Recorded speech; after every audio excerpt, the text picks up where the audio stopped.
Hello दोस्तों, तो कैसे हो आप सब। तो आज की वीडियो में मैं आपको एक्सप्लेन करने वाला हूँ बैटल थ्रू द हेवेंस की 139 एपिसोड को।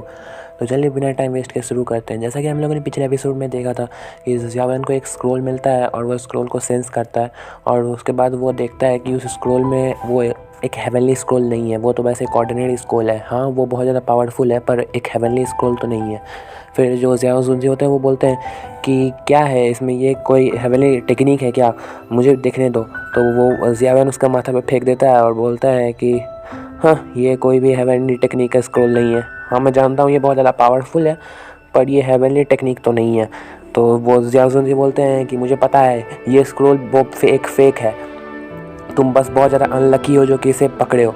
और फिर जियान पीछे से आती है और बोलती है कि मुझे ये करने दो, मैं एक अच्छा स्क्रोल पकड़ूंगी। और वो उसको जियान को बोलता है कि तुम बस साइड में खड़े हो जाओ। और फिर जियान बोलता है कि मैं देख सकता हूँ, यहाँ पे कोई भी स्क्रोल नहीं है जो कि एक हेवनली स्क्रोल हो। तो लिटिल फ्लाई डॉक्टर बोलती है कि क्या, एक भी नहीं है। फिर जियाओ जुनजी बोलते हैं कि तुम ये बोलना चाहते हो कि जो ये एंशिएंट रून है हम लोग को बस ट्रिक कर रहा है। तो फिर ज़ियाओयान बोलता है और फिर वो बोलता है कि कितना वियर्ड है, वो ओल्ड घोस्ट राइजिंग कहाँ है। फिर ऊपर से कौड़ा आता है और वो बोलता है कि नहीं। और वो जो ओल्ड घोस्ट राइजिंग होता है वो जाता है और जो डेड बॉडी रहता है वार्ड गॉड का, उसके ऊपर एम कर देता है अपने पंच से और वो अपने स्टार एक्सट्रैक्टर से अटैक करता है। और ज़ियाओयान उसको रोकने के लिए जाता है पर वहाँ से बहुत सारे पोर्टल निकलते हैं। उसके हाथ पे एक बीम पड़ता है जिसकी वजह से वो खून के उल्टे करते करते फेंका जाता है। उसके खून की छींटे उस जो बना हुआ था डेड बॉडी जो था वार्ड गॉड का, उसके ऊपर भी पड़ती है। और फिर ज़ियाओयान देख के बहुत ज़्यादा परेशान हो जाता है और सबको लेता है और वहाँ से भागने लगता है और बोलता है कि, और बाकी लोग बोलते हैं क्या हो रहा है ज़ियाओयान। तो बोलता है यहाँ पे बहुत ज़्यादा डेंजरस है, हम लोग को यहाँ से निकलना चाहिए। और फिर जो वहाँ पे थंडर फैमिली पवेलियन का जो मास्टर होता है वो बोलता है कि वो तो अपने इस पावर के सामने खुद भी खड़ा नहीं हो पाया अपने होल ग्रुप को लेके आया बड़ा। फिर जो हुआंग ज़ुन होता है वो बोलता है स्टार एक्सट्रैक्टर ये यहाँ क्या कर रहा है। और फिर जो ओल्ड घोस्ट राइजिंग होता है वो बोलता है कि कोई भी मेरे तरफ पहुंचने का अप्रोच करेगा वो मर जाएगा, समझे, ये बहुत ज़्यादा खतरनाक है। और फिर हम लोग देखते हैं कि वो जो वार्ड गॉड था उसका जो डेड बॉडी थी उसमें उसके आंखों में एक लाइट चमकती है और सब लोग उसको देख के सबकी फट जाती है। और फिर वो बोलते हैं अरे नहीं ये क्या है। और फिर हम लोग देखते हैं कि वो जो वार्ड गॉड था वो अपने बॉडी में वापस आ गया था शायद, और वो सारे पावर को ऑब्जॉर्व कर रहा था और जितने भी हॉल ऑफ सोल के गार्ड्स थे उसके ऊपर अपने अटैक करता है। और वो हॉल ऑफ सोल के गार्ड खून की उल्टे करते करते पीछे फेंका जाते हैं और जो ओल्ड घोस्ट राइजिंग होता है उसके ऊपर ये अटैक पड़ता है और वो पीछे गिर जाता है नीचे। और जो फैमिली पवेलियन पूरा डर जाता है उसका मास्टर और बोलता है कि हॉल ऑफ सोल के गार्ड भी मर गए हैं और वो भी अपने ज़िंदगी के लिए बच रहे हैं, हम लोग को भी यहाँ से निकलना चाहिए। और जो ज़ियाओयान अपना जो जेड पोल निकालता है और उससे सबको प्रोटेक्ट करता है और बोलता है जल्दी यहाँ से सब लोग निकलो। पर ऊपर की छत गिर जाती है गेट पे, जो एंशिएंट रून का जो एंट्रेंस हॉल का जो गेट था वहाँ पे ऊपर से छत टूटती है और वहाँ पे छत की टूटी हुई जो भी मलबा था वो नीचे गिरता है जिसकी वजह से वहाँ गेट बंद हो जाता है। और पीछे से एक अटैक आता है जिससे वो लोग बार बार बचते हैं, सबके माथे के ऊपर से चले जाता है और सब लोग बोलते हैं केयरफुल रहो। और जो वार्ड गॉड का जो डेड बॉडी था वो ऑब्जॉर्व करने लगता है सारे पावर को और फिर सभी लोग की फट जाती है। और ज़ियाओयान बोलता है कि अब हम लोग क्या करें, हम लोग तो गए। और फिर जो हुआंग ज़ुन होता है वो बोलता है कि मैं बहुत ज़्यादा डर रहा हूँ, मुझे लगता है कि हम लोग के पास बहुत बड़ा बैड न्यूज़ है। और फिर जो फैमिली पवेलियन का मास्टर होता है वो बोलता है कि ये वार्ड गॉड है, हम लोग इसके अगेंस्ट फाइट भी नहीं कर सकते।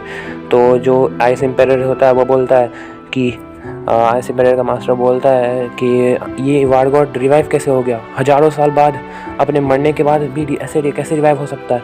फिर जो ओल्ड घोस्ट राइजिंग होता है वो बोलता है कि कितने बेवकूफ़ लोग हैं, वार्ड गॉड अपने आप को रिवाइव कर रहा है और वो बस अपने बचे हुए सोल को ऑब्जर्व कर रहा है, सारी पावर को और जिंदा हो रहा है। अगर एक तो ऐसा हो सकता है कि जो हॉल ऑफ सोल का जो ये ओल्ड घोस्ट राइजिंग था वो जब उसके ऊपर अटैक करता है तो उसकी जो खून की छींटें थी उसकी वजह से उसमें पावर आने लगती है और जो वार्ड गॉड का जो डेड बॉडी था वो पावर को अब्जॉर्ब करने लगता है। फिर जो ये रहता है हुआंग ज़ुन वो बोलता है कि मास्टर स्टार एक्सट्रैक्टर, तो मास्टर क्या आप मुझे बता सकते हैं कि ये बॉडी क्यों अब्जॉर्ब कर रहा है और कैसे रिवाइव हो गया। तो जो ओल्ड घोस्ट राइजिंग होता है वो बोलता है कि र्यून्स में बहुत ज़्यादा डेडली मैकेनिक्स हैं, हम लोग को बेवकूफ़ बना रहे हैं बस। अब ये अगर इससे थोड़ा भी टाइम मिला तो ये सारी पावर को अब्सॉर्ब कर लेंगे और हम लोग को मार देंगे। अगर हम लोग को यहाँ से ज़िंदा बचना है तो हम लोग को एक साथ काम करना होगा। तो फैंगली पवेलियन का मास्टर बोलता है कि हम लोग ये कर सकते हैं, पर हम लोग तुम्हारे ऊपर ट्रस्ट कैसे करें। तो वो बोलता है कि तुम लोग बस एक बेवकूफ़ हो और अपने जो स्टार पिकर हैंड से उसके ऊपर जो स्टार वार गॉड रहता है उसके ऊपर अटैक करता है। और ज़ावेन बोलता है कि तुम बस एक फिल्दी फॉक्स हो, बड़ी चालाक हो, बस अपना काम निकलवाना चाहते हो। और वो बस उसके ऊपर अटैक करता है वो वार गॉड की डेड बॉडी पे, पर वार गॉड की डेड बॉडी वहाँ पे बना देती है एक सील्ड और उससे अपने पोर्टल से उस ओल्ड गोसाइजिंग पे अटैक करती है।